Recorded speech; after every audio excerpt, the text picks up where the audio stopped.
महाभारत के युद्ध प्रारंभ होने से पूर्व भगवान ने सोचा कि थोड़ा दुर्योधन को ज्ञान दूं, क्या पता बुद्धि खुल जाए। तो बड़ा अनाप शनाप भगवान को बोल बैठा। भगवान बोले, शांति दूत बन के आया हूँ, शांति का प्रचारक हूँ मैं। और देख, पांचों पांडवों को तो उनका राज्य नहीं देना चाहता कोई, 5 गांव तो दे दो उसको। ये दुर्योधन घमंड से, अहमता से बोला कि सुई के नोक के बराबर भी भूमि नहीं दूंगा मैं। 5 गांव तो बहुत बड़े हैं। और देखो, जब भगवान प्रवेश कर गए तो राजमहल में, राजसभा में सब खड़े हो गए प्रभु की। ये दुर्योधन बैठा का बैठा रहा। मन में सोचा, मैं तो राजा हूँ, मैं कैसे खड़ा हो सकता हूँ। और बाद में 56 प्रकार के व्यंजन भगवान के आगे रख दिए, भोग लो। लेकिन ठाकुर जी बोलते हैं ना, ऐसे अपमान का तो मैं भोग भी नहीं लेता। अहम जिसके अंदर आ गया। और गए हैं पितरानी के घर, परम भक्ता है भगवान, परम वैष्णव। और भूल गई बेचारी कि मुझे भगवान को क्या खिलाना है। केला लेके हाथ में आई है प्रभु को खिलाने के लिए, और ये भूल गई कि गूदा खिलाना है, छिलका खिलाने लगी मैंने।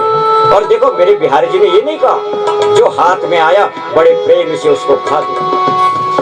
तो 56 प्रकार के व्यंजनों का त्याग किया। क्यों? जहाँ अहंकार है वहाँ का त्याग प्रभु कर लेते, और जहाँ प्रेम है वहाँ का तो छिलका भी मीठा होता है। प्रेम से कैसे राधे श्री राधे।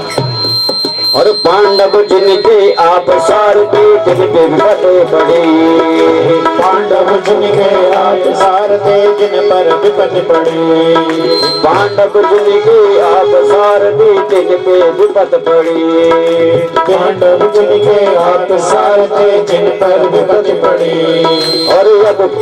और दुर्योधन का गर्भ घटायो, दुर्योधन का गर्भ घटायो, यदुकुल नाश करे, यदुकुल नाश करे। ऐसे श्री भगवान को बारंबार प्रणाम हरि, ऐसे श्री भगवान को बारंबार प्रणाम हरि, ऐसे श्री भगवान को बारंबार प्रणाम हरि, ऐसे श्री भगवान को बारंबार प्रणाम है। यशोदा जिनकी मैया, बलराम जिनके भैया, यशोदा जिनकी मैया, बलराम जिनके भैया, यशोदा जिनकी मैया, बलराम जिनके भैया, यशोदा जिनकी मैया, बलराम जिनके भैया। ऐसे श्री भगवान को बारंबार प्रणाम है, ऐसे श्री भगवान को बारंबार प्रणाम है। ऐसे श्री भगवान को बारंबार प्रणाम है, ऐसे श्री भगवान को बारंबार प्रणाम है। ऐसे श्री भगवान को बारंबार प्रणाम है। बोले सच्चिदानंद भगवान की जय हो। इसलिए कहते हैं, श्री कृष्णाय वयम नमः। हम सब भगवान श्री कृष्ण को प्रणाम करते हैं। सच्चिदानंद रूपाय विश्वोत्पत्त्यादि हेतवे। ये सच्चिदानंद है क्या? सत्य, चित और आनंद। भगवान सत्य भी हैं, भगवान चित्त रूप से भी हैं, और भगवान आनंद भी है। प्रभु आनंद ही तो है। हाँ, जब नंदोत्सव मनाते हैं ना हम लोग, तो क्या बोलते हैं? नंद घर आनंद घर। ये नहीं बोलते लाला भैया, ये नहीं बोलते कन्हैया भैया, क्या बोलते हैं? आनंद घर। लेकिन आनंद को भी ना हम लोगों ने बड़ा सस्ता बना दिया। हाँ, कहीं पे थोड़ा हमें भोजन मिल जाए, हम बोलते हैं भैया आनंद आ गया। कहीं पे थोड़ा से हमें सुख मिल गए, हम बोलते हैं भैया आनंद आ गया। लेकिन वास्तव में वो आनंद नहीं है। आनंद है तो मेरे ठाकुर जी हैं वस्तु। संसार की वस्तुएं आनंद नहीं हो सकती। इसलिए परमात्मा का स्वरूप आनंद स्वरूप है। अंध सुगंध हवा जहाँ चल रही है, बड़े बड़े तपज्ञ, बड़े बड़े मुनींद्र मनीषी सौनकादि ऋषि बैठे हैं और उन्हीं के बीच में श्री सूत जी महाराज आते। बाल्यावस्था है और देखो ये संत महात्मा जो है ना, बड़े बड़े अमलात्मा ज्ञानात्मा, इनको तो कई हजारों वर्ष हो गए तप करते करते, इतनी इनकी अवस्था। लेकिन देखो ये हैं आयुव्रत और सूत जी हैं ज्ञानव्रत। सूत जी के तो चरण पकड़े सौनकादि ऋषि ने, कहा धन्यभाग हमारा जो आप जैसे संत के हमें दर्शन हुए महाराज। आपसे कुछ पूछना था, आपसे कुछ जानना था। सूत जी बोले क्षमा करो ऋषियों, अरे हम तो ऐसे इधर घूम रहे थे तो मन में विचार आया कि आप लोगों के दर्शन करके जाएं, बस इसीलिए आए। कहा नहीं महाराज आप तो सही आए, बिल्कुल हमारे मन में कुछ प्रश्न हैं, कुछ शंकाएं हैं, थोड़ा समाधान कीजिए, कृपा कीजिए प्रभु। गुरु रूप से पूजन किया है, गंधाक्षत पुष्पमाला अर्पण की और सूत जी के चरण पकड़ करके श्री सौनकादि ऋषि प्रश्न करने लगे कि अज्ञान दांत बिंदंसम कोटि सूर्य समप्रभ सूताख्याहि कथा सारम मम कर्ण रसायनम।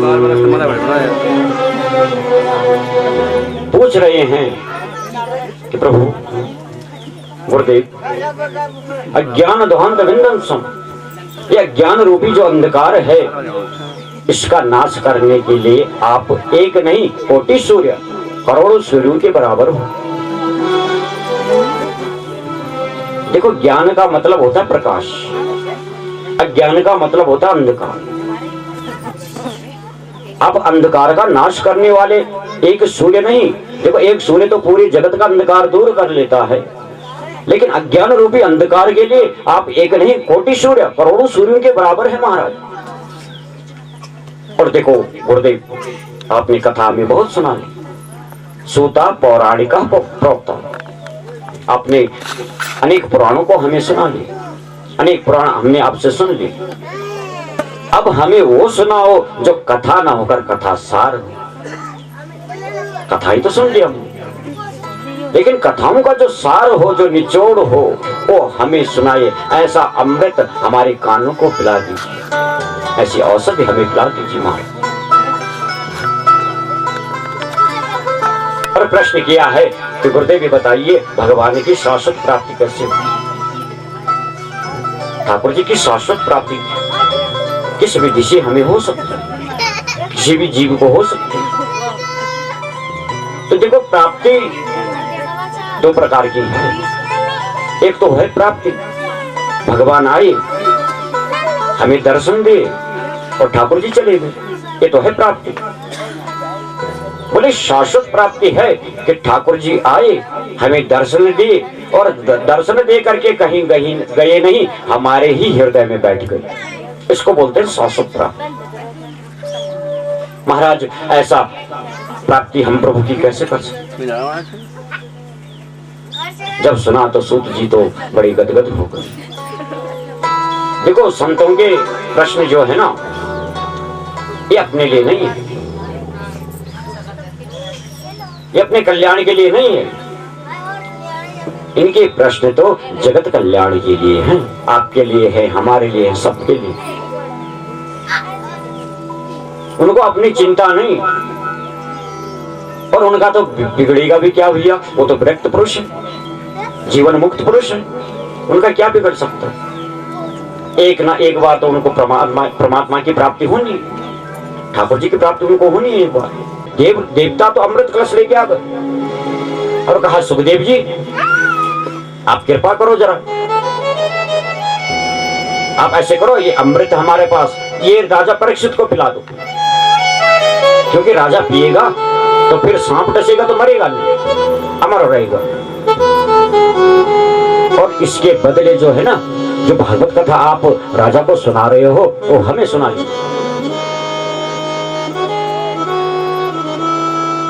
उस रसामृत को पान हमें करा दीजिए आप। तो बड़ा क्रोध आया श्री सुखदेव जी महाराज को, और अभक्त जान करके ठुकरा दिया अमृत को। ले जाओ वो कांचम को मणि हुआ। कहा रे देवताओं, तुम तो बड़े अभक्त हो। हाँ, तुम्हें नहीं मालूम भागवत है क्या और तुम्हारा अमृत है क्या? तुम्हारा अमृत मेरे भागवत के सामने कांच के समान है, और मेरा भागवत ये तो मणि के समान है। अब मणि और कांच का कहां मोल? ले जाओ। ठुकरा दी। लेकिन अमृत को भी छोटी मोटी वस्तु मत समझो आप, ये छोटी मोटी वस्तु थी, वापस कर। अरे रावण को मारने के लिए, कंस को मारने के लिए, हाँ, भगवान को एक एक अवतार लेना पड़ा। राम बन के आए, रावण को मार दिया था। कृष्ण बन के आए, कंस का वध कर दिया था। लेकिन समुद्र से लेकर के देवताओं तक अमृत पहुंचाने के लिए मेरे ठाकुर जी को बड़ी मेहनत करनी पड़ी। 4 अवतार लिए, और 4 अवतार लेकर के तब देवताओं को अमृत प्राप्त हुआ। ये छोटी मोटी वस्तु नहीं। अजित बन के आए थे, मंदराचल को सागर में ले गए। कच्छप बने थे प्रभु, फिर धनवंतरी बने थे, अमृत कलश लेके आए थे। और तब भी देवताओं को जब अमृत प्राप्त नहीं हुआ तो मेरे ठाकुर जी ने फिर मोहनी रूप रखा। 4 अवतार लिए हैं समुद्र मंथन में। तो कहने का अभिप्राय, अमृत कोई छोटी मोटी वस्तु नहीं, लेकिन इसको भी ठुकरा दिया। ले जाओ। अब देवता लोग तो बड़े निराश हो गए। अमृत कलश को लेके आए हैं स्वर्ग में, सीधे ब्रह्मलोक सत्यलोक में गए हैं। ब्रह्मा जी से जिज्ञासा रखी कि ब्रह्मा जी, अब तो भूलोक में भागवत कथा हो रही है, तो प्रत्येक जीव का मुक्ति तो ऐसी हो जाएगी भागवत कथा सुन के, तो क्या फिर मुक्ति के जितने साधन है सब बेकार है क्या? उनका अब कोई काम नहीं? ब्रह्मा जी बोले, देखो देवताओं, मैं तुम्हारी शंका को दूर कर देता हूं। तो सत्यलोके तुलामबद्ध तराजू लिया है, एक पलड़े में भागवत जी को विराजमान किया और दूसरे पलड़े में मुक्ति के सारे साधन रख दिए। सारी नदियां रख दी, सारे तीर्थों का जल रख दिया, सारे तीर्थों की मिट्टी रख दी, और तोड़ने लगे ब्रह्मा जी। और जब ब्रह्मा जी तोड़ने लगे तो ऐसा चमत्कार हुआ कि भागवत जी का पलड़ा भारी पड़ गया और बाकी मुक्ति के साधन सब छोटे पड़ गए। बोले श्रीमद् भागवत महापुराण की जय हो। बाकी सारी पलड़े छोटे पड़ गए। सूत जी कह रहे हैं कि एकदा विशालाया चत्वारिशयो मलः सत्संगार्थ समायाता ददृशुं तत्र नारदम्। कहते हैं एकदा विशालाया चत्वार ऋषियो मला। एक बार बद्री नारायण में ब्रह्मा जी के 4 बेटे हैं, सनक, सनंदन, सनातन और सनत कुमार। और सत्संगा, उनके बीच में बस सत्संग चलता रहता चारों भाइयों के बीच। एक भाई व्यास पीठ पे बैठता है, 3 भाई नीचे बैठकर सुनते, फिर एक बैठता है, फिर 3 सुनते। और जिनके मुख से हरि शरणम हरि शरणम हरि शरणम, कथा मात्रेण जीवन, जीवन ही केवल जिनका कथा है, बस भगवान का नाम लेते। आज आ रहे हैं, बड़ा सुंदर सत्संग हो रहा है चारों भाइयों में। और जैसे बद्री नारायण में आए हैं, नारद जी से भेंट हो गई। नारद जी को देखा, बड़े विचलित हो रखे हैं। माथे पे चिंता की लकीरें झलक रही हैं, मुख मलिन है। सनत कुमार बोले कि अरे नारद जी, आप तो जीवन मुक्त पुरुष हैं, परम संत हैं, परम मुनींद्र हैं, आप ऐसा विचलित क्यों हैं? आपको कौन सा कष्ट है? आपको कौन सा दुख है महाराज? क्या कष्ट है आपको? क्या भगवान नारायण ने आपको नारायण लोक से निकाल दिया? आपको तब कष्ट है, तब दुख है? या फिर आपका ब्रह्मचर्य खंडित हो गया तब आपको क्लेश है? आपके हाथ में न तो वीणा न मुख पे भगवत नाम, क्या बात है? जब सुना तो नारद जी बोले कि अहम तो पृथ्वी आतो ज्ञात्वा सर्वोत्तमामिति पुष्करम च प्रयागम च काशी गोदावरी तथा। हे संत कुमारों, ऐसा मेरे साथ कुछ नहीं हुआ, लेकिन इस पृथ्वी भूमि को मैंने महान समझा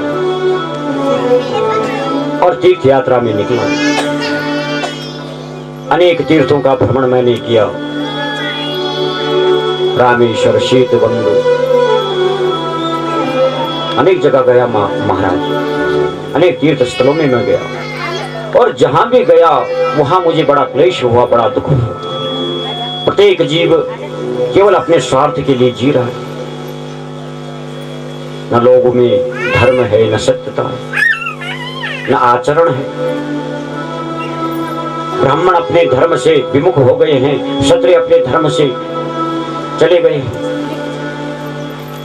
अपने स्वार्थ के लिए जी रहे हैं महाराज। धनोपार्जन के लिए अपनी कन्याओं को ही बेच दे रहे, इतना दुष्कर्म कर रहे। बड़ा दुख हुआ मुझे कि कैसे इन जीवों का कल्याण होगा। और जब मुझे हर जगह क्लेश मिलते रहे, हर जगह दुख मिलते रहे, तो यामुनम तत्मापन्नो यत्र लीला हरे रहो। मेरे मन में आया कि मैं सीधे यहाँ से श्रीधाम वृंदावन चला जाता, यमुना के तट, और जहाँ मेरे ठाकुर जी का आरण्य नृत्य होता, जहाँ मेरे बिहार जी हमेशा नित्य रोज विचरते हैं, मेरे राधा रानी की जहाँ कृपा है। महाराज मैं वहां आया यमुना के तट पे, और जैसे ही मैं आया पीछे से, मेरे पीछे से आवाज आई है कि भो भो साधो क्षण तिष्ठ मचिंतामपि नाशयः दर्शनम तव लोकस्य सर्वदा गहरम परम। अरे महाराज, अरे महात्मा जी, अरे नारद जी, थोड़ा रुकिए, थोड़ा ठहर। ऐसी आवाज आई, थोड़ा रुको, थोड़ा ठहरो। मैं चिंता मत विनाशय, मेरी चिंता का भी विनाश करो महाराज। मैं बड़ी दुखी हूँ, बड़ा कष्ट मेरे जीवन में है, आप थोड़ा मेरे ऊपर भी कृपा करो। क्योंकि हमने सुना है नारद जैसे संत के दर्शन जिसको हो जाए फिर उसका तो बेड़ा पार हो जाता है महाराज, उसका तो कल्याण नहीं परम कल्याण हो जाता है। और देवर्षि, आप मेरे पास से होते हुए जा रहे हो सीधे, थोड़ा रुको, मेरी तरफ भी देखो, मैं कितना कष्ट मुझे। जब सुना तो नारद जी आए और कहा, देवी तुम कौन हो, थोड़ा अपना परिचय दो, क्या नाम है तुम्हारा, और जो तुम्हारी गोदी में ये दो पुरुष लेटे हैं ना, ये कौन है, और इनकी ऐसी दशा कैसे हो गई, इनको क्या कष्ट है, और तुम रोती भी हो, बिलखती भी हो, इनको जगाने का प्रयत्न भी करती हो, क्यों? ऐसी कौन सी परिस्थिति बन गई देवी? वद देवी स्वस्तार स्वस्य दुःखस्य कारण।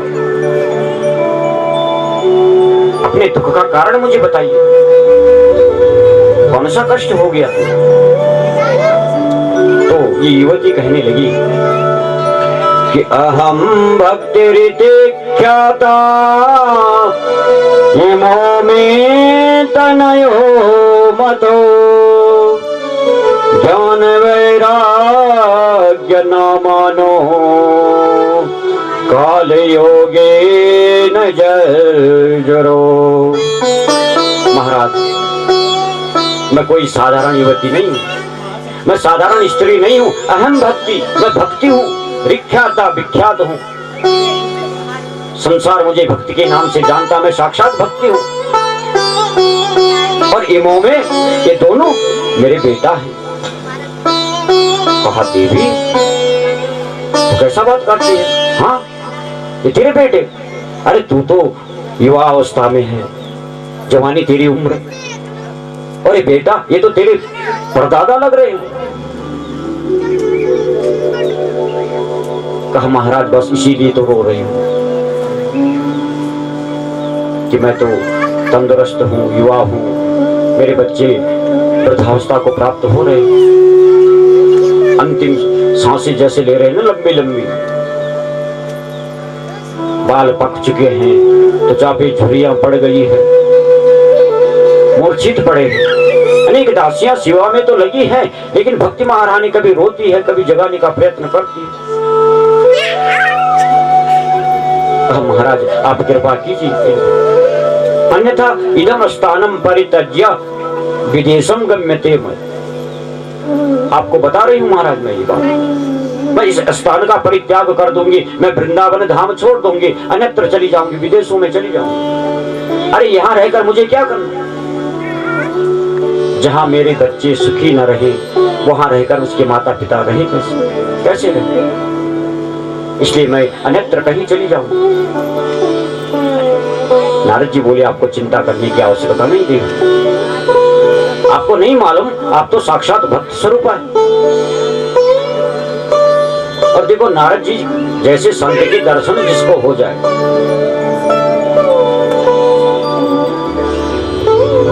तो भैया उसके अशांति तो उसके पास रहेगी ही नहीं, तभी तो नारद जी के दर्शन होते हैं। जिसको भगवत दर्शन होना है, जिसको भगवान का दर्शन होना है, उसको पहले नारद जी के दर्शन होंगे। जिसका कल्याण होना है, उसको पहले नारद जी के दर्शन होंगे। नारद बोलते किसको हैं? नारद बोलते हैं अज्ञान को, अज्ञान का जो हरण करे और ज्ञान रूपी सद्मार्ग प्रशस्त करे, तो परमात्मा तो तब स्वयं दिख जाएंगे, मंजिल मिल जाएगी। तो नारद जी को जैसे संत के दर्शन जिसको हो जाए, और देखो अगर भगवत दर्शन होना है, भगवान का दर्शन होना है ना, तो भक्तों ने तो भगवान से जब प्रार्थना की ना, तो ये नहीं कहा कि मुझे मुक्ति तो मांगी ही नहीं। कैवल्य को तो प्राप्त करना चाहता है भक्त, लेकिन भक्तों ने कहा मेरे ठाकुर जी आप भी आओ और हम भी आएंगे आपकी सेवा करने। प्रेम से कहो जय श्री राम।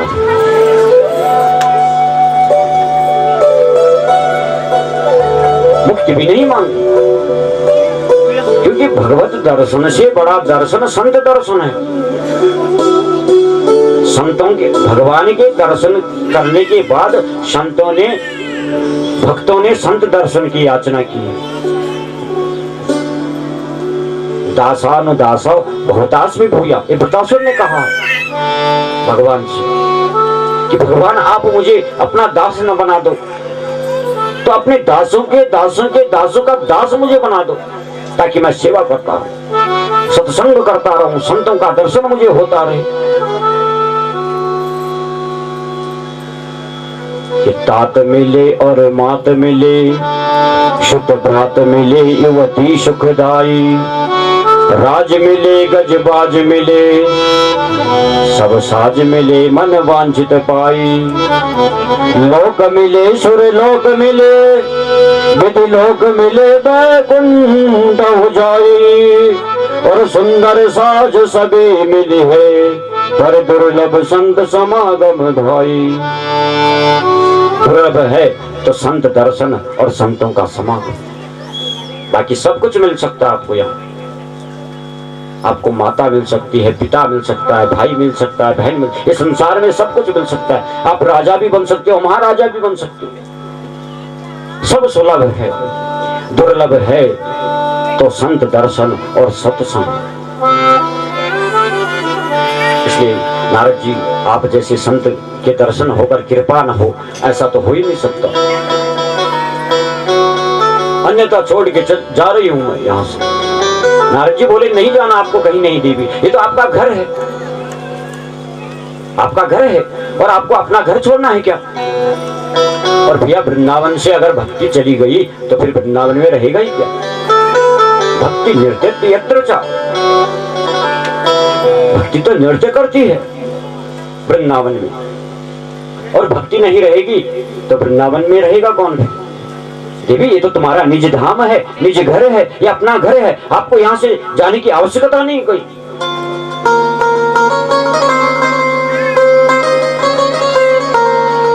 और वृंदावन में आप जाओगे ना कभी, तो जैसे सीमा में प्रवेश आप करोगे तो एक ही शब्द तुम्हें सुनाई देगा,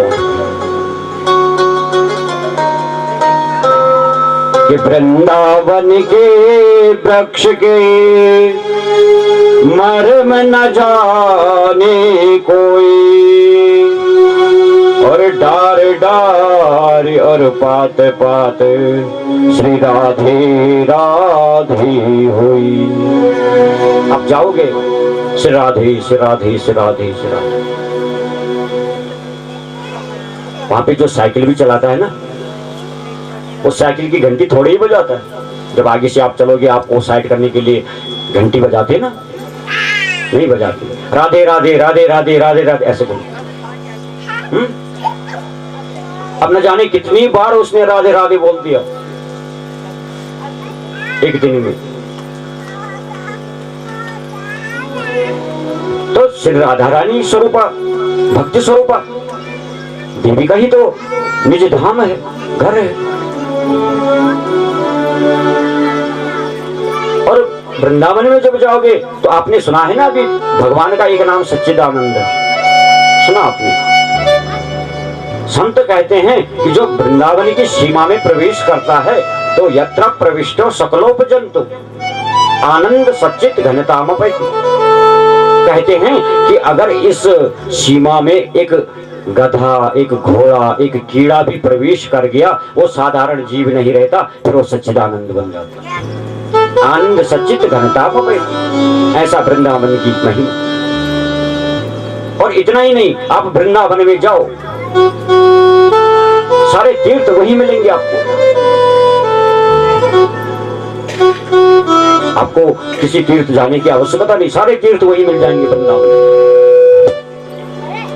कि राधा रानी के पग पग में प्रयाग जहां, केशव की केली कुंज कोटि कोटि काशी है। यमुना में जगन्नाथ, रेणुका में रामेश्वर, और तर तर पड़ रहत अयोध्या निवासी है।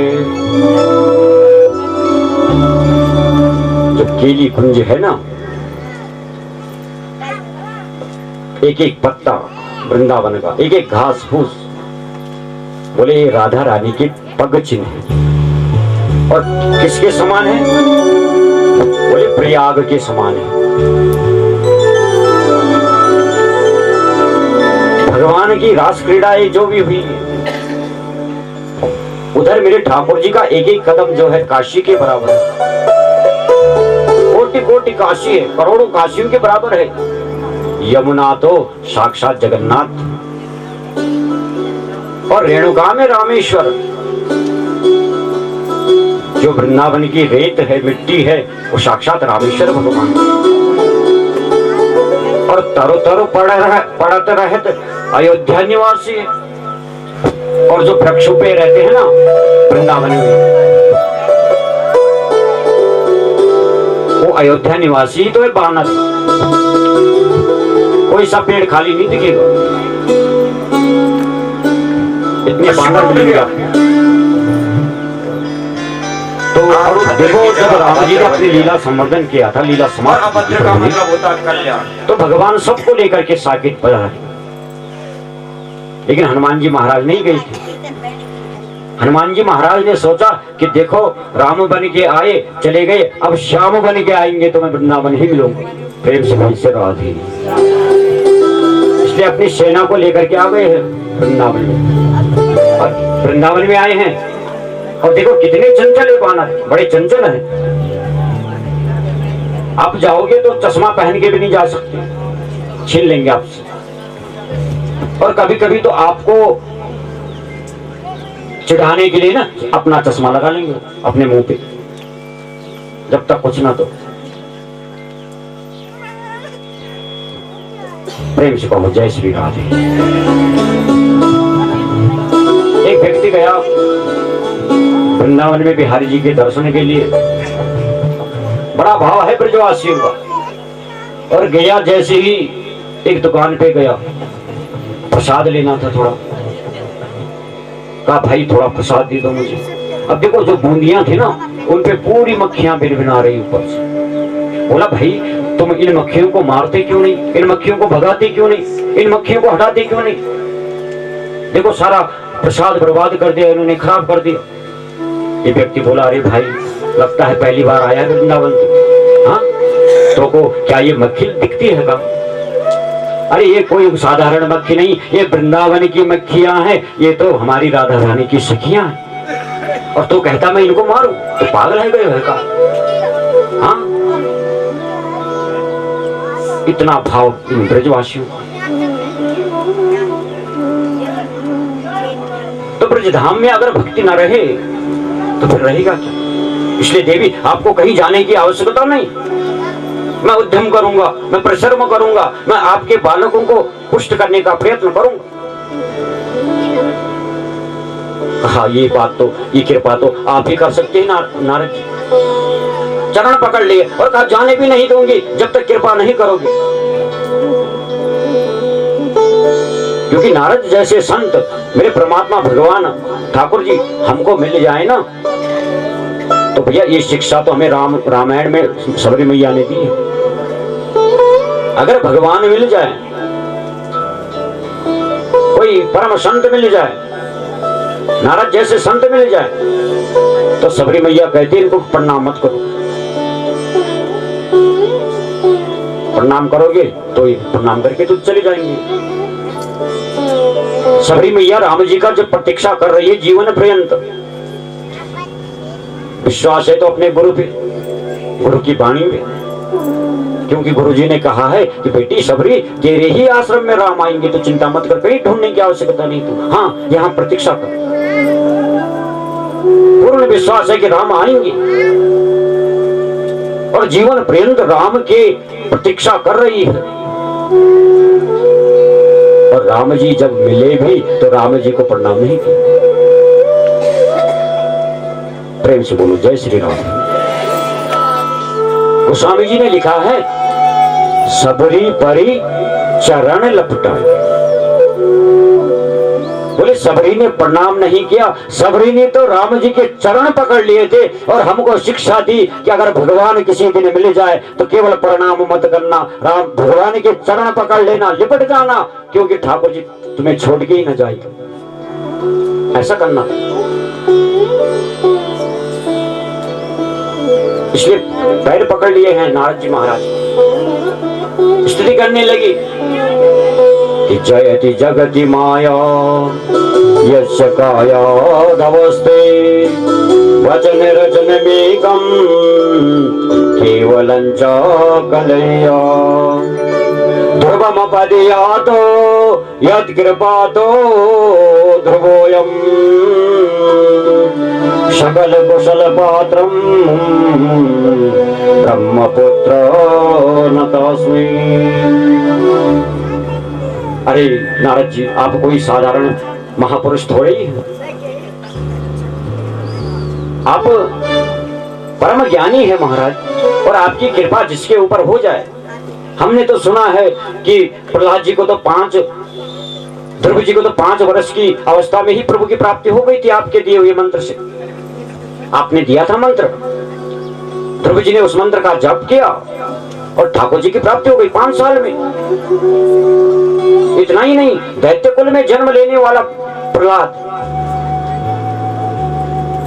प्रभु के प्रति उसके हृदय में प्रेम जागृत हुआ। किसके दिए हुए ज्ञान से? आपके। आप तो परम साक्षी हैं प्रभु हर चीज के। आप मुझे भी जो है, मेरे ऊपर भी कृपा कीजिए। सकल कुशल पात्र, परम कुशल हैं। इसलिए हे ब्रह्मा के पुत्र नारद जी, मैं तुम्हें कोटि कोटि बंधन करती हूँ, तुम्हें कोटि कोटि प्रणाम करती हूँ। बोले वृंदावन बिहारी लाल की जय हो। नारद जी बोले चिंता मत करो देवी, अब वेद वेदांत उद्घोष, वेदों का पाठ करने लगे। गीता पाठे मुहुर्मुहु, गीता का पाठ करने लगे। वेदों को पढ़ा, उपनिषदों को पढ़ा, शास्त्रों को पढ़ा। अब देखो, जितना देर पाठ करने में लगता उतने में तो ज्ञान वैराग्य खड़े हो जाते, लेकिन जितना देर फिर विश्राम में लगता फिर से मूर्छित हो जाते, अचेत हो जाते।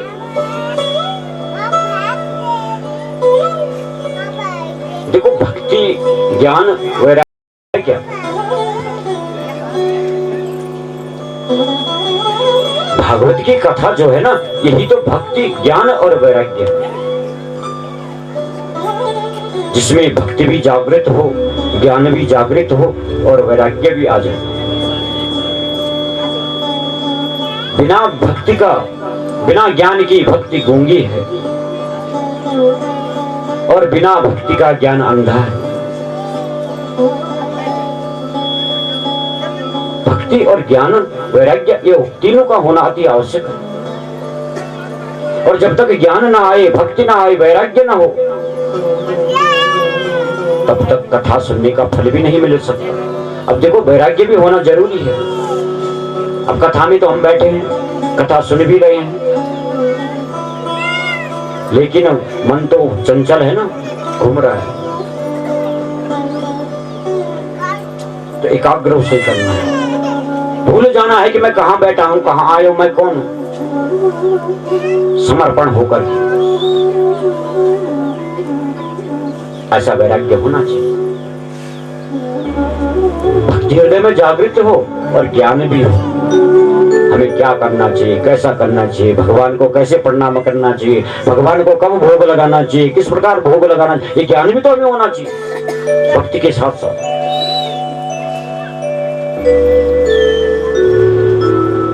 और भैया, जिसके मन में ज्ञान भी आ गया, भक्ति भी आ गई, वैराग्य भी आ गया, तो बोले फिर वो इस संसार में नहीं, वो इस संसार से तर भी गया। यही तो भागवत का अभिप्राय है।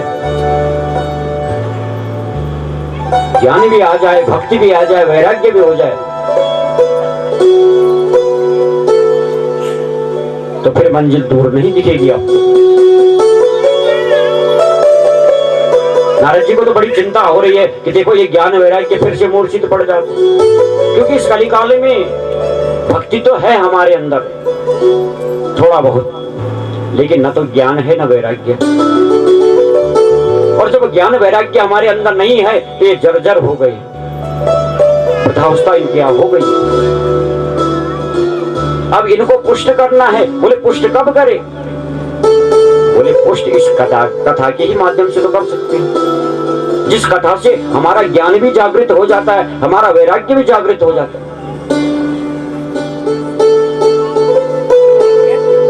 नारद जी सोचने लगे, मैं क्या करूं, क्या करूं, कैसे इनको पुष्ट करूं। वचन दे चुका हूं, भक्ति को आकाशवाणी हो गई। नारद जी, इनके लिए सत्कर्म करो। अब सत्कर्म क्या है, किसको सत्कर्म बोलते हैं? बस महाराज यही पूछते पूछते पूछते पूछते हे सनत कुमारो मैं आपके पास आया, इसीलिए मैं चिंतित हूँ, यही मुझे कष्ट है बस। संत कुमार हंसने लगे और कहा नारद जी जानते हो ये भी अनजान बनते हो, हाँ तुम्हें नहीं मालूम सत्कर्म किसको बोलते हैं? तो संत कुमार कहते हैं कि सत्कर्म सूचकम नूनम ज्ञान यज्ञ स्मृतो बुधे श्रीमद्भागवतालापम सतु गीता सुखादिभी। जो श्री सुखदेव जी के मुख से प्रस्फुटित जो श्रीमद् भागवत कथा है वही तो सत्कर्म है, और आपने ही तो श्री वेदव्यास जी को दी है, आपको नहीं मालूम? और वेदव्यास जी के द्वारा श्री सुखदेव जी को मिली है, आपको ये भी नहीं मालूम? महाराज सत्कर्म ही तो भागवत कथा है। आप ज्ञान वैराग्य को अगर पुष्ट करना है तो उनके लिए श्रीमद् भागवत कथा को। नारद जी बोले तो ये तो बहुत अच्छी बात है। देखो संत को क्या चाहिए? सत्संग, बाकी क्या चाहिए उसको? इस बहाने भागवत कथा का श्रवण भी हो जाएगा और ज्ञान वैराग्य पुष्ट भी हो जाएंगे। लेकिन महाराज कराएं किससे, कहां कराएं? सनत कुमार कहते हैं कि वृंदावन से उनको बोलो आधा रास्ता तुम तय करो, और यहां से बद्रीनारायण से हम आधा रास्ता करते हैं और आनंद नामक तट भी करते हैं, हरिद्वार। आप बद्रीनारायण से आओगे तो हरिद्वार उतना ही है, और हरिद्वार के आनंद तट से जाओगे वृंदावन उतना ही। तो भक्ति भी थोड़ा आगे आए और हम भी थोड़ा आगे आए तो सत्संग हो। आनंद घाट भी बड़ा सुंदर भागवत कथा का आयोजन हो, नारद जी करवा रहे हैं ज्ञान वैराग्य के लिए। कहा महाराज आप ही व्यासासन पे बैठो, क्योंकि आप जैसा वक्ता हमें कहां मिलेगा, आप ही भागवत कथा कर दो। तो संत कुमार व्यासासन पे बैठे हैं भागवत कथा करने को। और देखो जया शब्द नमा शब्द शंकर शब्द तथैव शब्द, केवल अभी उद्घोष हुआ है कि श्रीमद् भागवत महापुराण की जय हो, शंख बजे है, घंटा बजा है, बस इतना हुआ है।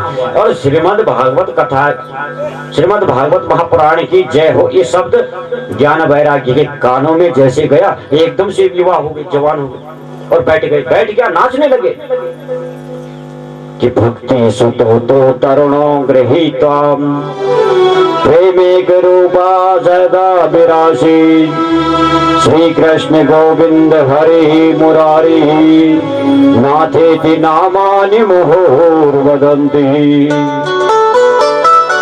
श्री कृष्ण गोविंद हरे मुरारी हे नाथ नारायण वासुदेवा, श्री कृष्ण गोविंद हरे मुरारी हे नाथ नारायण वासुदेवा। ऐसे गा गा करके ज्ञान वैराग्य नाचते नाचते आनंद तट पे आ रही है। और आइए हम सब भी भक्ति के साथ जरा श्री कृष्ण गोविंद हरे मुरारी हे नाथ नारायण वासुदेवा। श्री कृष्ण गोविंद हरे मुरारी हे नाथ नारायण वासुदेवा। श्री कृष्ण गोविंद हरे मुरारी हे नाथ नारायण वासुदेवा।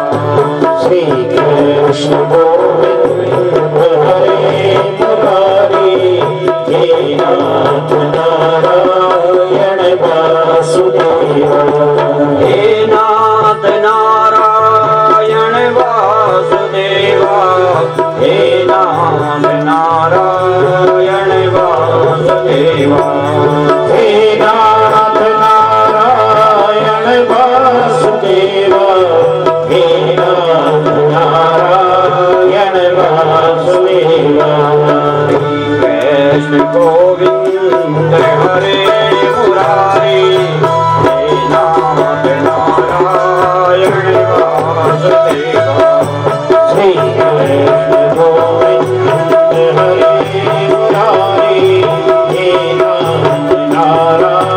नारायण वासुदेवा। प्यारे जरा तो मन में विचारो, अरे जरा तो मन में विचारो, क्या साथ लाए क्या ले चलोगे, क्या साथ लाए क्या ले चलोगे। साथी नहीं कोई हरि को पुकारो, साथी नहीं कोई हरि को पुकारो। गोविंद दामोदर माधवेति, गोविंद दामोदर माधवेति। श्री कृष्ण गोविंद हरे मुरारी, कृष्ण गोविंद हरे मुरारी। हे नारायण वासुदेवा। सखा है हरि तुम्हारे, सच्चे सखा है हरि ही हमारे। सच्चे सखा है हरि तुम्हारे, सच्चे सखा है हरि ही तुम्हारे। माता पिता स्वामी बंधु प्यारे, माता सखा स्वामी सुबंधु प्यारे। बोलो न भाई दिन रात गाओ, भाई दिन रात गाओ। गोविंद दामोदर माधवेति, गोविंद दामोदर माधवेति। श्री कृष्ण गोविंद हरे मुरारी, श्री कृष्ण गोविंद हरे मुरारी।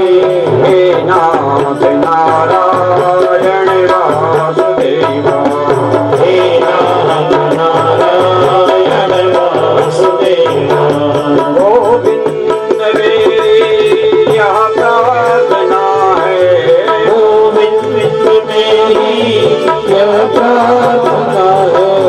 गोविंद मेरी यह प्रार्थना है, गोविंद मेरी यह प्रार्थना है।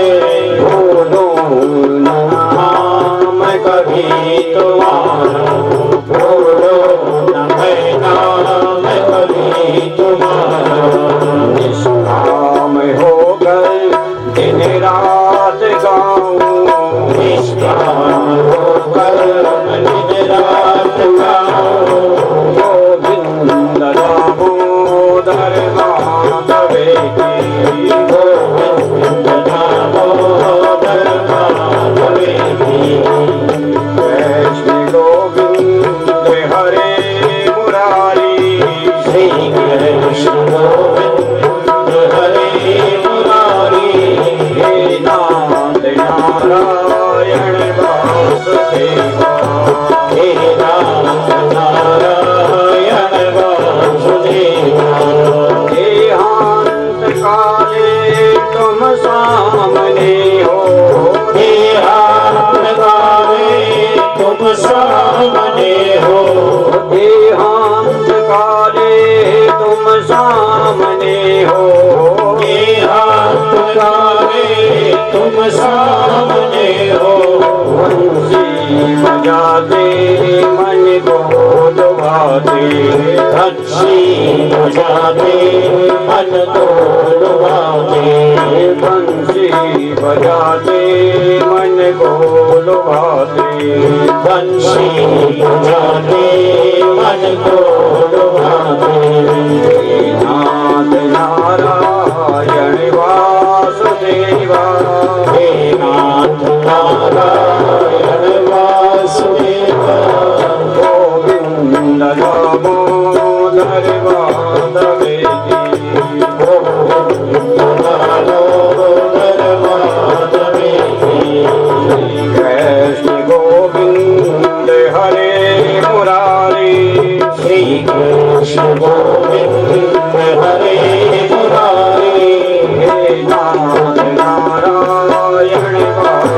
वासुदेवा हे नाथ नारायण वासुदेवा हे नाथ नारायण वासुदेवा हे नाथ नारायण वासुदेवा हे नाथ नारायण वासुदेवा।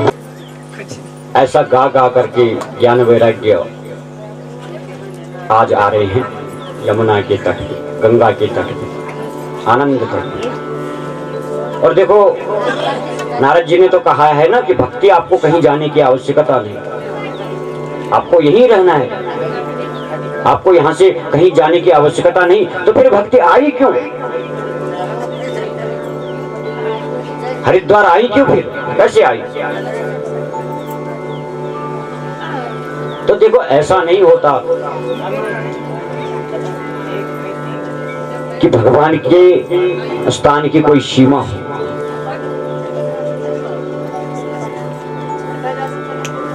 जहां भी भगवान की कथा होती है, प्रसंग होते हैं, सत्संग होता है, बोले वो सारे स्थानी जो है ना, या तो वृंदावन बन जाते हैं या आनंद तट बन जाते हैं। जहां जहां ठाकुर जी की कथा होती है, नाम संकीर्तन होता है, प्रेम से कहिए श्री राधे। एक भक्ति आई है, आकर के सीधे सनत कुमारों के पास गई। अब सनत कुमारों के पास जैसे गई, देखो पांडाल तो पूरा भरा हुआ है, बैठने की जगह नहीं, पैर रखने की जगह नहीं। बड़े बड़े वैष्णव संत आए हैं, बड़े बड़े मुनींद्र, अमलात्मा ज्ञानात्मा संत बैठे कथा में, कहीं जगह नहीं बैठने को। सनत कुमारों से ही पूछ दिया भक्ति ने, कहा महाराज हम बैठे कहाँ? क्योंकि हमारी निमित्त तो कथा हो रही है और हमारे लिए तो कहीं बैठने का स्थान ही नहीं महाराज, मैं कहाँ बैठूं? सनत कुमार बोले बेट, हे भक्ति तुम्हारे लिए तो जगह ही जगह है। बोले महाराज पैर रखने की जगह नहीं, आप बोलते हैं जगह ही जगह है। कितनी जगह है? कहाँ जगह है? कहा तुम जितने भी वैष्णव संत हैं ना, जितने भक्त हैं, इन सबके हृदय में जाकर बैठ जा, तो तेरा स्थान है।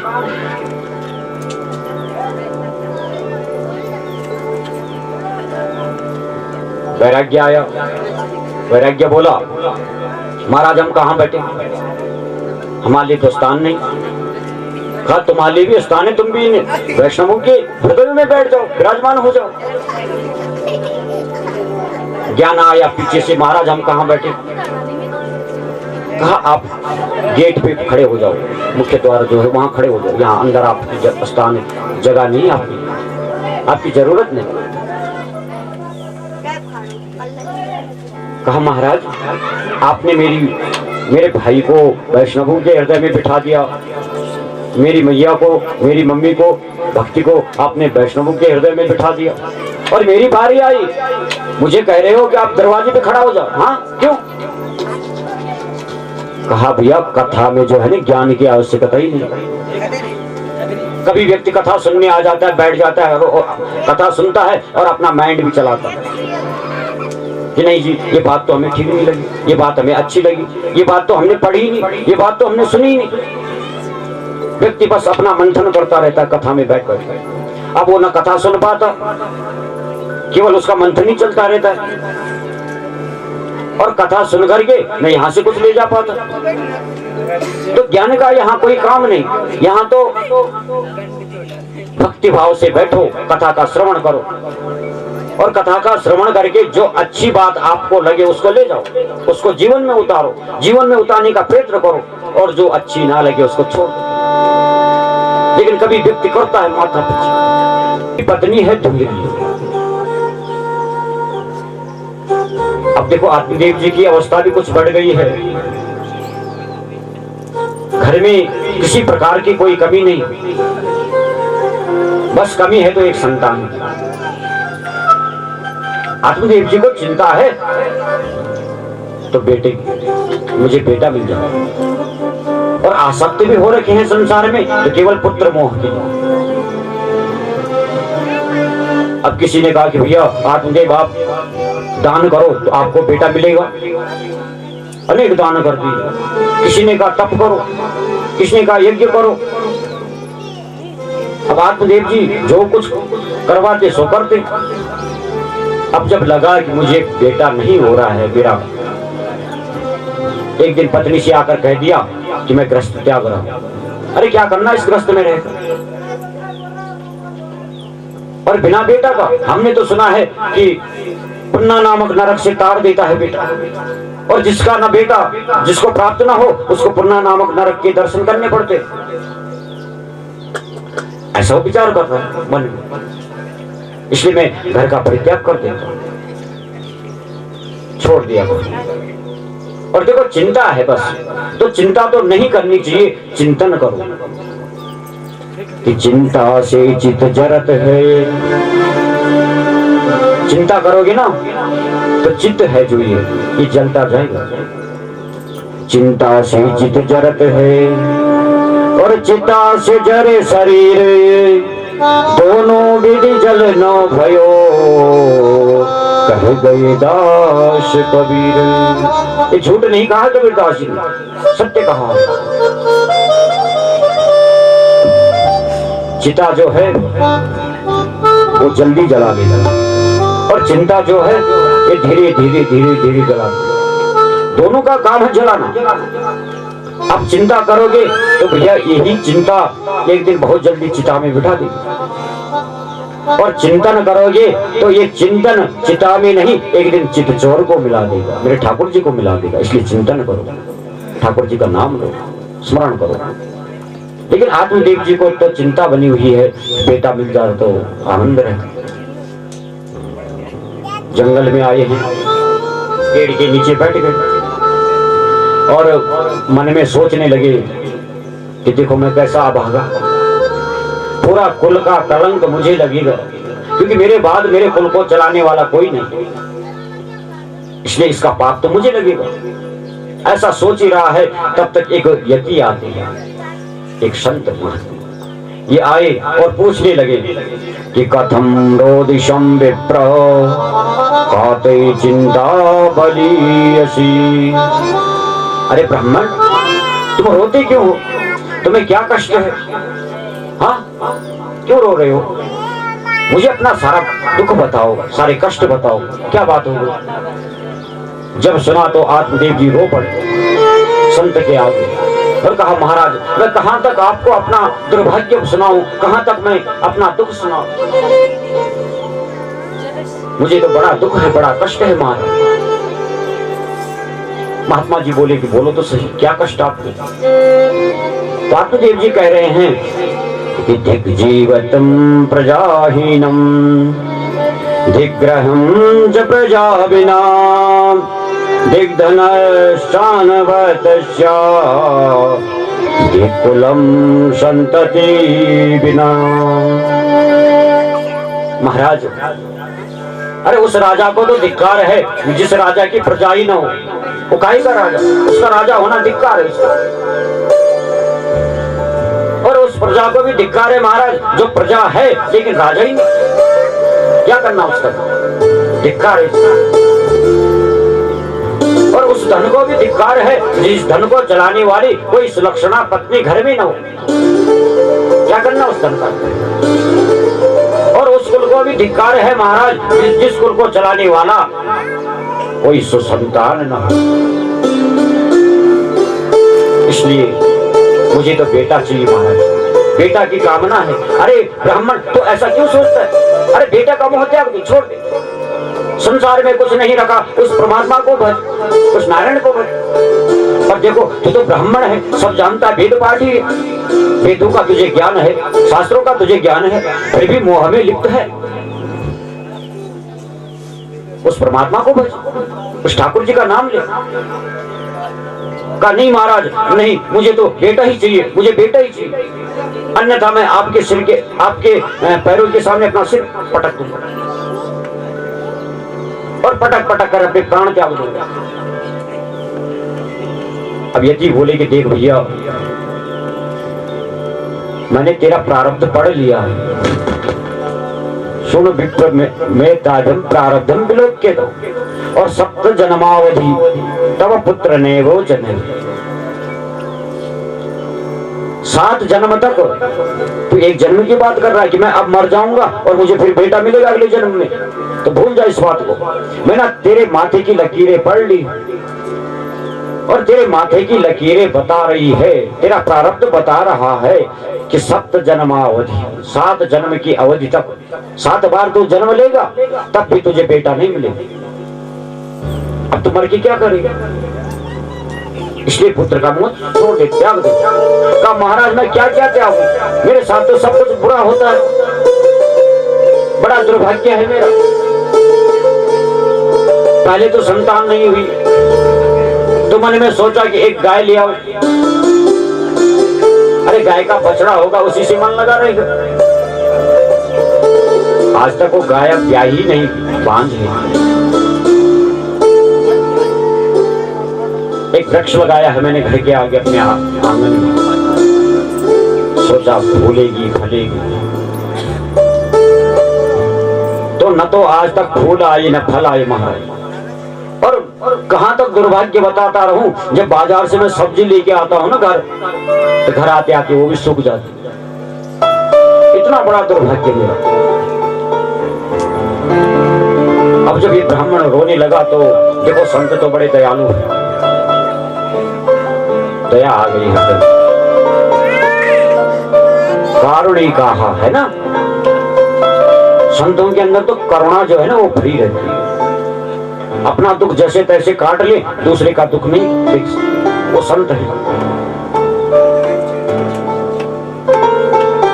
मन में सोचा देखो ये इस समय पुत्र के मोह में ही जो है अंधा हो रहा है।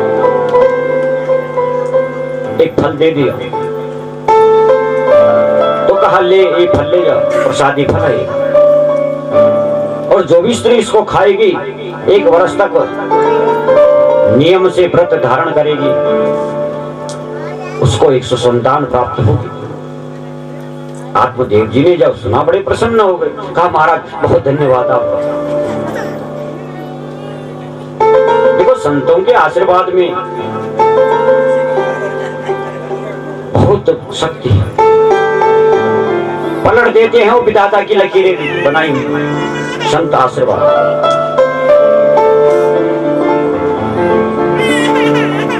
एक भक्त थे ना, पहले प्रेम से बोलो जय श्री राधे, हाथ ऊपर करके। इससे फायदा है ना आपको, नींद भी नहीं आएगी, हाँ, और मन भी लगा रहेगा, और राधा नाम भी बोल दिया जाएगा मुझसे, फायदा ही फायदा। एक भक्त थे, जाकर के भक्ति जी से पूछा कि महाराज एक संत आए हैं और ऐसा ऐसा बोल रहे हैं, क्या उनको मैं अपने घर ले आऊं? क्या जैसा वो बोल रहे वैसा करूं? क्या पता हमें भी बेटा मिल जाए। भक्ति की आज्ञा से संत को बुला लिया। अब उसने एक रोटी बनाई, संत के आगे रख दी। संत ने वो रोटी खाई और कहा जा बेटी तेरा 1 बेटा होगा। दूसरी रोटी खाई, जा बेटी तेरे को 2 बेटा मिलेंगे। तीसरी खाई, जा बेटी 3 बेटा तेरे होंगे। और ऐसे करके 7 रोटियां बनाई और 7 रोटी खा करके संत बोले जा बेटी तेरे 7 बेटे। अब पहले वर्ष 1, दूसरे वर्ष 2, 7 वर्ष में 7 बेटे। नारद जी ने सोचा कि देखो भक्त तो अब चला गया होगा वानप्रस्थ में, थोड़ा जाकर के देखूं। आए तो वहां तो बच्चे खेल रहे, कोई इतरू सर, कोई इतरू सर, कोई इतरू सर, हाँ 7 हैं। नारद जी बोले किसके बच्चे हैं? भक्त आए, कहा देखो नारद जी आपने झूठ बोल दिया, ये तो मेरे बेटे हैं, और आपने कहा था 100 वर्ष तक मुझे पुत्र योग नहीं, मेरा पुत्र प्राप्त नहीं होगा। नारद जी को बड़ा दुख हुआ, कहा कि देखो भगवान को सत्य बोलना चाहिए। अरे जब उनको बेटा देने ही थे इसको, तो मुझसे झूठ क्यों बोलवाया? अब ये बात तो मैं जाकर भगवान से पूछूंगा। आकर कहा प्रभु आपने उस भक्त को जब बच्चे देने ही थे तो हमसे झूठ क्यों बोलवाया तुमने कि तेरे 100 वर्ष तक बेटा नहीं होगा? भगवान बोले वास्तव में नारद मैंने झूठ नहीं बोला, उस वक्त के 100 वर्ष तक पुत्र योग नहीं है, लेकिन ये तो संत का प्रसाद है, उसके संत का आशीर्वाद है कि उसको 7 बेटा मिल गया। बोले क्या भगवान आप भी? हाँ ऐसा कौन संत हो गया? कि जो 7 बेटा दे दे। तो कहा देख नारद, ऐसे करते हैं उस संत से मैं तुझे मिला देता हूं। अब दोनों ने ब्राह्मण का रूप रखा और ब्राह्मण का रूप रख करके गए हैं एक जंगल में, जहां वो संत रहते हैं, उनकी कुटिया है, जो बेटा देने वाली। बड़े विलक्षण संत हैं, घर में कुछ नहीं रखते, अपनी कुटिया में भोजन जितना हुआ बाकी बाण देते थे, घर में नहीं रखते थे। आधी रात में गए हैं भगवान और नारद ब्राह्मण का वेश बना करके, और दरवाजा खटखटाया कुटिया पर। आए हैं बाहर, कहा अरे आप ब्राह्मण? कहा हाँ जी हम ब्राह्मण। तो इतनी रात्रि को आप कहां से आई? और देखो इतनी बारिश हो रही है, इतना अंधकार। भगवान बोले देखो भिक्षा के लिए आए थे, रास्ता भटक गए, रात्रि भी हो गई, बारिश भी हो गई, और महाराज हम भूखे भी हैं, खाना भी नहीं खाया हमने। अब देखो संत को बड़ी दया आई और सोचने लगे कि देखो मेरी कुटिया में ब्राह्मण आए हैं और भूखे रहेंगे, मैं अपनी कुटिया में अपने ब्राह्मणों को भूखा नहीं रहने दूंगा। लेकिन घर में तो कुटिया में तो वो रखते ही नहीं है ना भोजन की बात। जाकर के अपने मित्र संत से थोड़ा चावल दाल लेके आ गए, खिचड़ी का सामान। अब खिचड़ी का सामान लाए, चूल्हे में रखा, तो लकड़ियां तो थी नहीं, और लकड़ियां बाहर थी, लेकिन बारिश हो रही थी, सब जलती ही नहीं। संत को लगा कि देखो भूखे ब्राह्मण हैं। उसने पता है क्या किया? अपने पैरों पे कपड़ा लपेटा और दोनों पैर अपने चूल्हे में डालकर आग लगा दी। भगवान बोले देख नारद, जो किसी की भूख को शांत करने के लिए अपने आप को जला सकता है, क्या वो निसंतान को संतान नहीं दे सकता? ये उस संत की कृपा है, ऐसे संत कुछ भी कर सकते हैं। इसी की कृपा के कारण उसको बेटा प्राप्त हुआ। को ला करके वो फल दे दिया और कहा देख धुंधली, ये प्रसादी फल है संत का, इस प्रसाद फल को लेना आप। और कहा है कि हमें फिर बेटा मिलेगा, सुसंतान होगी हमारे घर में। फल दे करके आत्मदेव जी तो चले गए तीर्थ यात्रा में, और वो फल रख दिया धुंधली ने अपने घर में, खाया नहीं। और अनेक उपचार आ रहे हैं, सोच रही है कि देखो मैं फल खाऊंगी, उधर वृद्ध मेरी होगी, भारीपन शरीर में आएगा, और हो सकता है हमारे गांव में आग लग जाए, लोग तो भाग जाएंगे, मैं भाग भी नहीं पाऊंगा। देखो कुविचार, धुंधली, धुंध माने अंधकार, अज्ञान। मन में सोच रही है कि भैया हमने तो ये सुना है कि जिस स्त्री का बेटा होना है, और बेटा जब होता है तो उसकी तो दोबारा जन्म होता है, पुनर्जन्म होता है, कितना कष्ट होता है उसको। और लालने पालने जैवम, कौन लालन करेगा, कौन पालन करेगा? प्रसूताया शिवर्तते, कौन प्रसव पीड़ा को सहन करेगा? इसलिए फल का परित्याग करो। अब देखो इसकी मुंह बोली हुए है ना, ये आई है, और आकर के कहा अरे बहन क्या बात है, तू दुबली पतली हो गई, कमजोर हो गई है जरा, क्या बात है? कहा क्या बताऊं, पंडित जी एक फल लाए हैं, प्रसादी फल मुझे खाने को दिया है, और मैं नहीं चाहती कि मुझे मेरे गर्भ से बेटा हो। कहा तू चिंता काहे को करती है, देख तेरे घर में धन की कमी नहीं और मेरे पास संतान की कमी नहीं, मेरा भी बेटा होने वाला है, मैं वो बेटा ला करके चुपचाप तुझे दे दूंगी, और इसके बदले में तू चुपचाप मुझे धन दे देना, बात बराबर हो जाएगी, किसी को बताना मत। मेरी बोली बात तो ठीक है तेरी, ऐसे ही करते हैं। और देखिए फलाने जो तुम्हारी गाय है ना, जो ये निसंतान, इसकी भी आज तक कोई संतान नहीं हुई, ये फल उसको दे दो। और संत का प्रसादी फल सत्य होगा तो गाय का बछड़ा होना चाहिए, गाय का भी बच्चा होना चाहिए, और संत का प्रसादी फल अगर सत्य नहीं होता तो गाय बांझ की बांझ रहेगी, ये भी परीक्षा हो जाए। तो देखो दो बात गलत कर दी है, एक तो संत के प्रसादी फल का अपमान किया, परित्याग किया, और दूसरा संत के प्रसादी फल का परीक्षा लिया। तो संतों की तो परीक्षा लेनी ही नहीं चाहिए, संतों के आशीर्वाद की परीक्षा कभी ना ले। कहा देखते हैं जरा सत्य है या झूठ है। फल तो गाय को दे दिया, इधर बेटा हो गया। अब बेटा हुआ है, चुपचाप लाकर धुंधली को दे दिया। इधर आत्मदेव जी को समाचार दे दिया कि भैया घर आ जाओ, आपका बेटा हो गया। आत्मदेव जी तो खुश हो गए, हमारे घर बेटा हो गया, हमारा बेटा हो गया। अरे जो हम चाहते थे वो हो। समाचार पाकर के आत्मदेव जी प्रसन्न हुए, घर में आ गए। अब देखो बेटा तो हो गया, लेकिन उस बेटे को खाने पीने के लिए भी तो चाहिए ना। अब रोता जाता रोता जाता रोता जाता, अरे धुंधली धुंधली तू इसको स्तनपान करा, इसको दूध पिला, रोता है, इसको भूख लगी है। तो सीधे सीधे कह दिया स्तन्नी नास्ति कुची मोह। हाँ महाराज उसमें तो दूध ही नहीं, पता नहीं क्या होगी।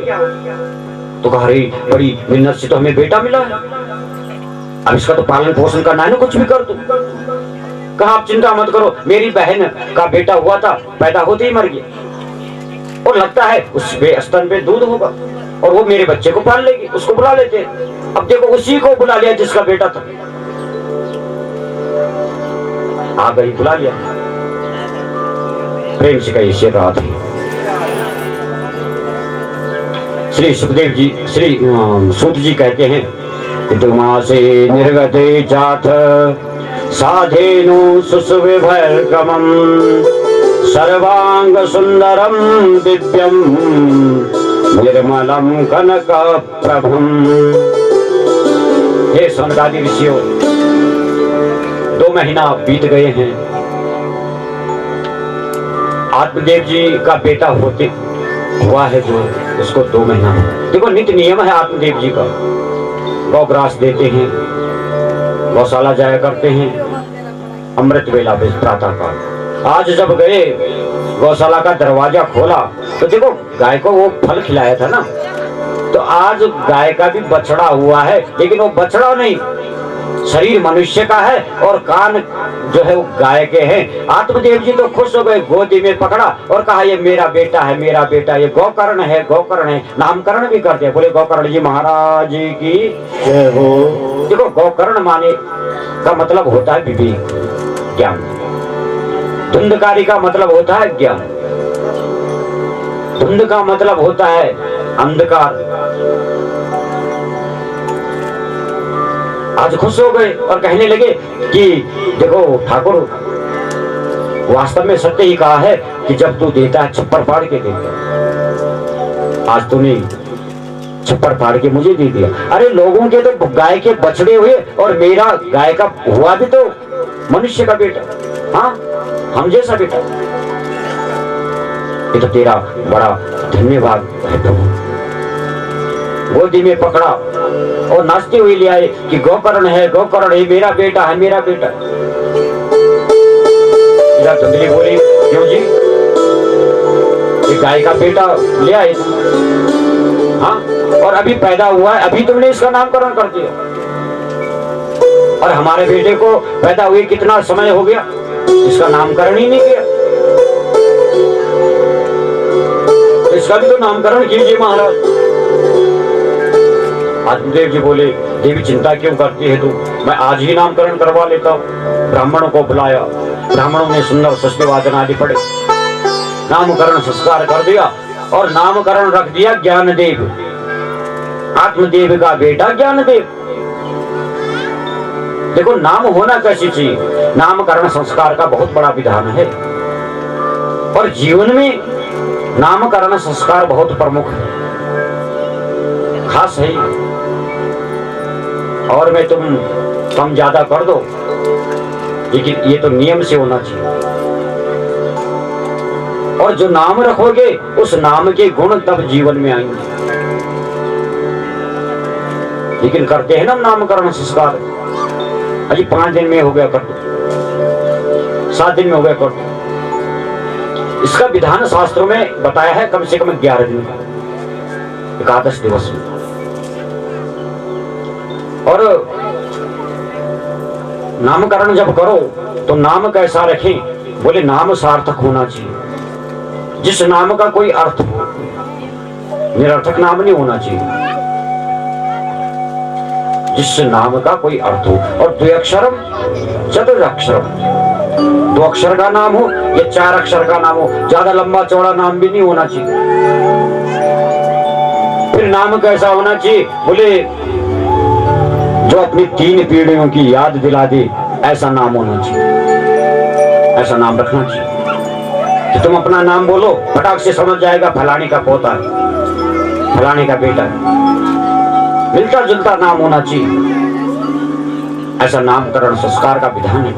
और ऐसे नहीं पीपल के पत्ते पे उस नाम को लिखे, पिता 101 बार उसको जपे, जप करके बेटे के कान में डाले, तो वो नाम का संस्कार उसके अंदर जाएंगे और वो संस्कारित होगा, तभी होगा। या तो नाम आता तो, नहीं तो नहीं होगा।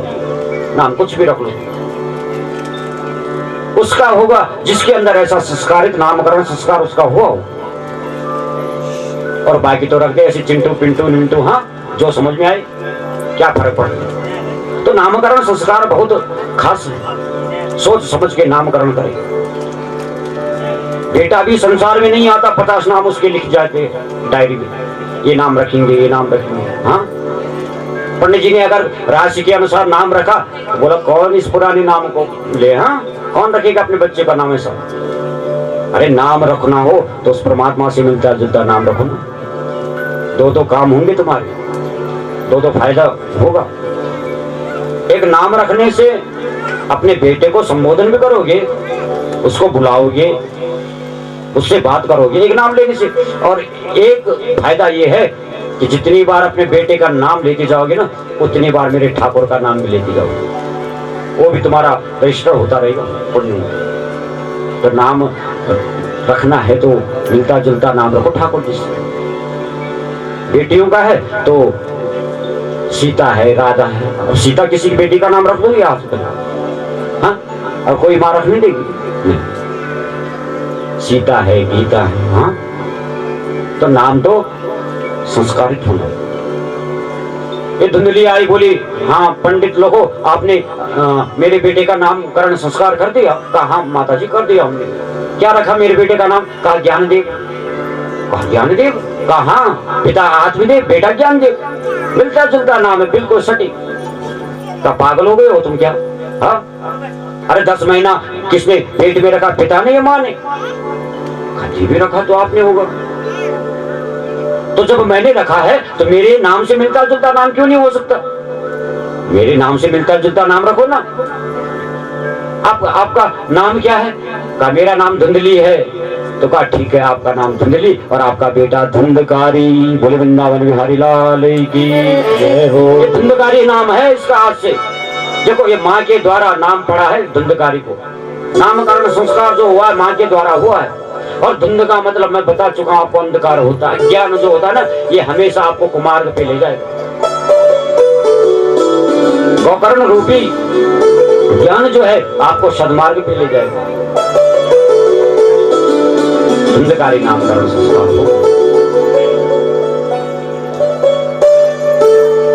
तो आज एक मैं छोड़ दिया था। हाँ, अब सब लोग थोड़ा रिग्रेट करना स्पेल करके जान थोड़ा थोड़ा।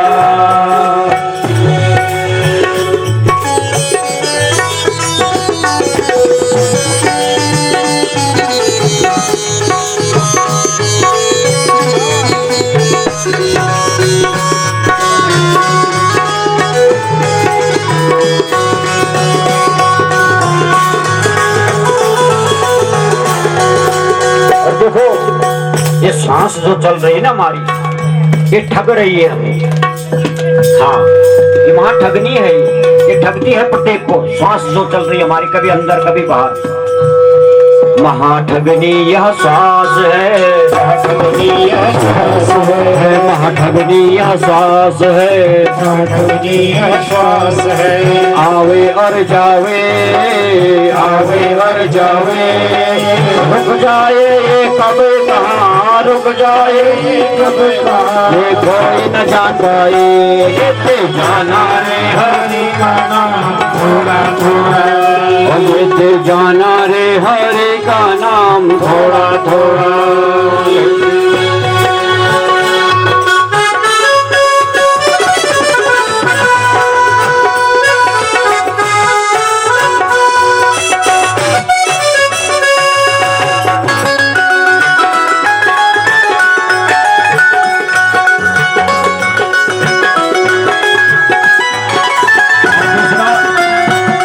अहमता ना आवे जीवन में।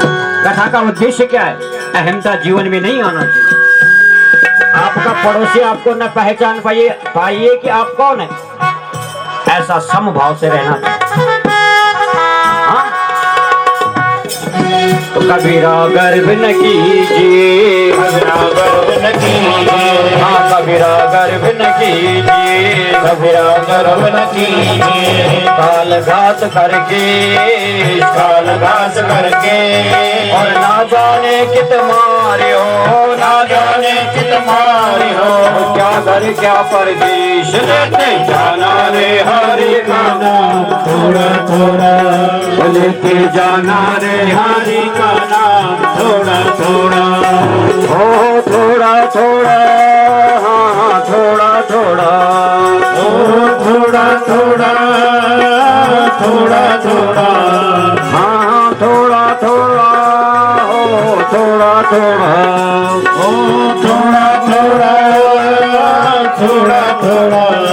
लेते जाना रे हरि का नाम थोड़ा थोड़ा, लेते जाना रे हरि का नाम थोड़ा थोड़ा।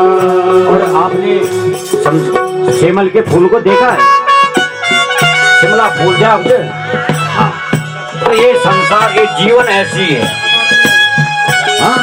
ऐसा यह संसार है, ऐसा यह संसार है, हाँ ऐसा यह संसार है, ऐसा ये संसार है। जैसा से मर फूल, जैसा से मर फूल, हाँ हाँ जैसा से मर फूल, जैसा से मर फूल। और दिन दस के व्यवहार में, दिन दस के व्यवहार में, झूठे रंग न भूल, लेते जाना रे हरि का नाम थोड़ा थोड़ा, लेते जाना रे हरि का नाम थोड़ा थोड़ा, थोड़ा थोड़ा, थोड़ा थोड़ा, हो थोड़ा थोड़ा, थोड़ा थोड़ा, हो थोड़ा थोड़ा, थोड़ा थोड़ा। लेते जाना रे हरि का नाम थोड़ा थोड़ा, लेते जाना रे हरि का नाम थोड़ा थोड़ा। की है आरती पापियों को पाप से है आरती, भागवत भगवान की है आरती, पापियों को पाप से है आरती। भागवत भगवान की है आरती, पापियों को पाप से है आरती। श्री भागवत भगवान की है आरती, पापियों को पाप से है तारती।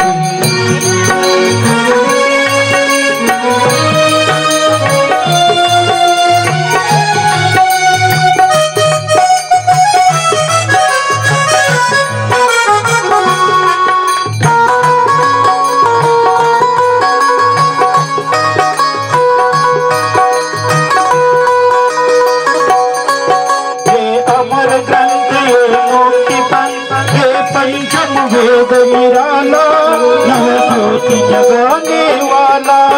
ये अमर ग्रंथ ये मुक्ति पंथ, ये पंचम वेद निराला, नव ज्योति जगाने वाला।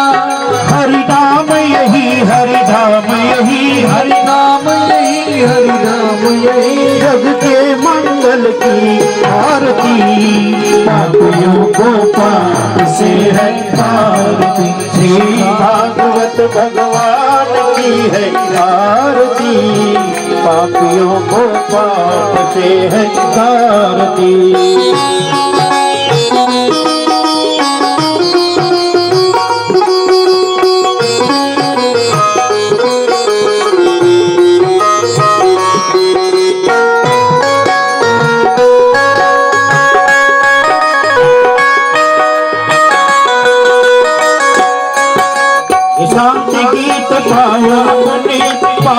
को मिटाने वाला, हरि दर्श कराने वाला।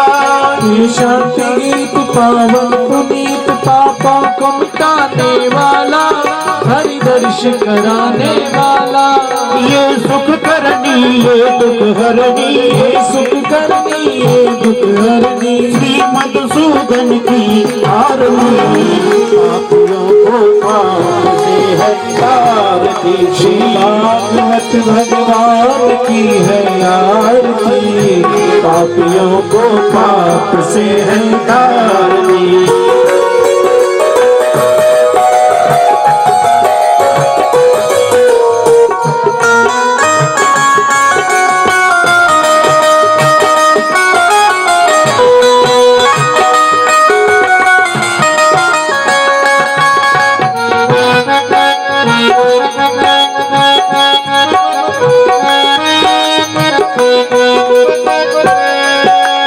मधुर बोल सतपंथ खोल, सन्मार्ग दिखाने वाला, बिगड़ी को बनाने वाला।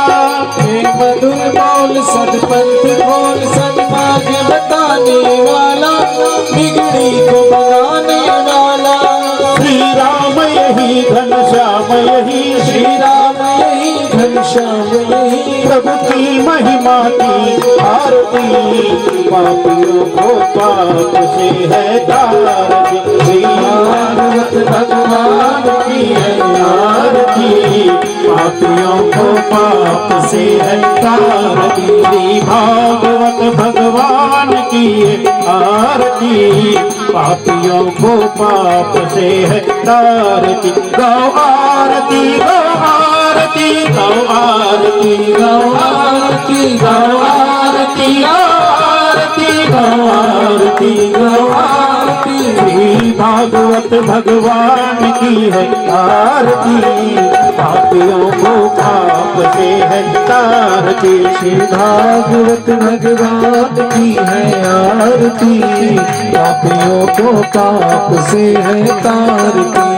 कर्पूर गौरम करुणावतारम, संसार सारम जगेन्द्रहारम, सदा वसंतम हृदयारविंदे, भवानी सहितं नमामि। देवी प्रपन्नां चरे प्रसीद प्रसीद मात्र जगतोऽखिलस्य तत्रैव विश्वेश्वरि पाहि विश्वं। त्वमीश्वरी देवी चरस्य, त्वमेव माता सदा त्वमेव, त्वमेव बन्धु च सदा त्वमेव, त्वमेव वेद्या त्वमेव, त्वमेव सर्वं मम देव देव, त्वमेव सर्वं मम देव देव।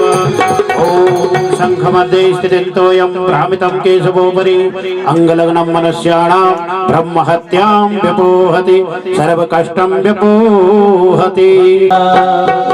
सीताराम राधे श्याम भज करा, सीताराम राधे श्याम भज करा, दो दिन को मन की चला भज करा, दो दिन को मन के चला भज करा।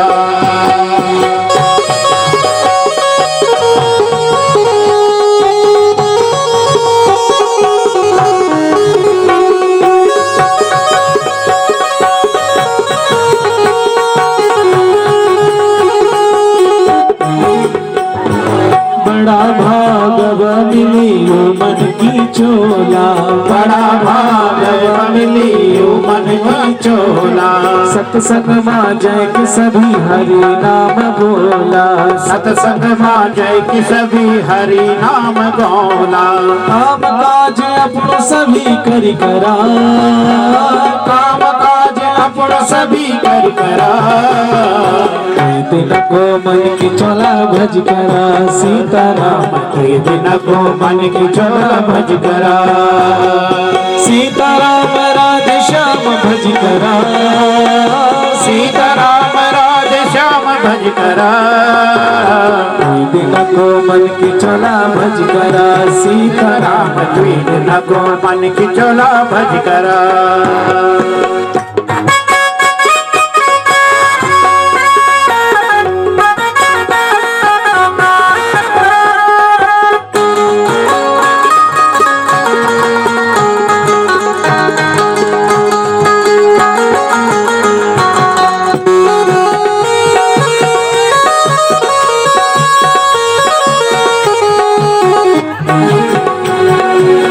कलियों का मायू सब यखी छोड़ जाना, कलियों का मायु सब यही छोड़ जाना।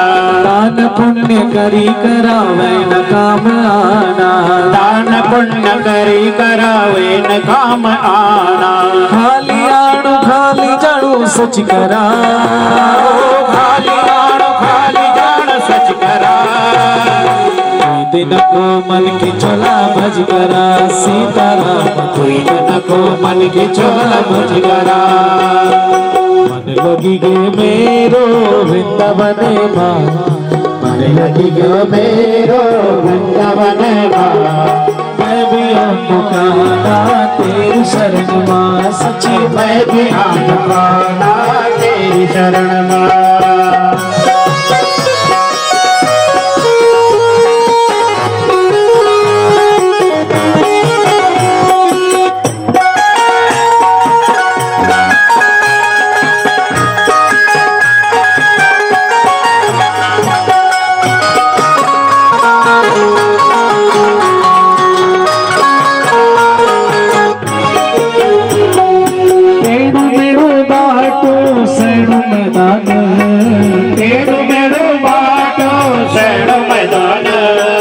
खाना तेरी राधा बड़ी महान, हर खाना तेरी राधा बड़ी महान।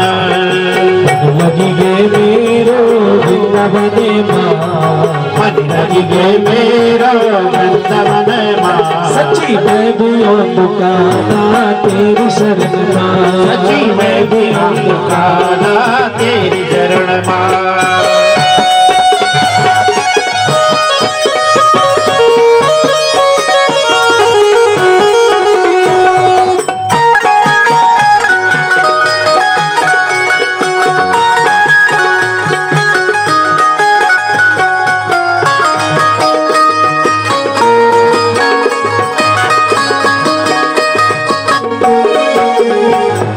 राम की रामायण शिव को पुराण, राम की रामायण शिव को पुराण। काना तेरी मुरली बड़ी महान, काना तेरी मुरली बड़ी महान। लगी गे मेरो वृंदावन माँ, मन लगी गे मेरो वृंदावन माँ। मैं भी पुकारा तेरी शरण माँ, हर मैं भी आना तेरी शरण माँ। राम राम भजी भजी पाप कट जाता, राम राम भजी भजी पाप कटी जाता। जो न बोलता हरि नाम अंत में पछताता, जो न बोलता हरि राम अंत में पछताता। जीवन को मोल क्या छे सच करा, जीवन को मोल के थी सच करा। दिन को मन की चोला भज करा सीताराम, दिन को मन की चोला भज करा। सीताराम राधे श्याम बोल करा, सीताराम राधे श्याम बोल करा। दिन को मन की चोला भज करा सीताराम, दिन को मन की चोला भज करा। सीताराम दिन को मन की चोला भज करा। बोले कृष्ण कन्हैया लाल की।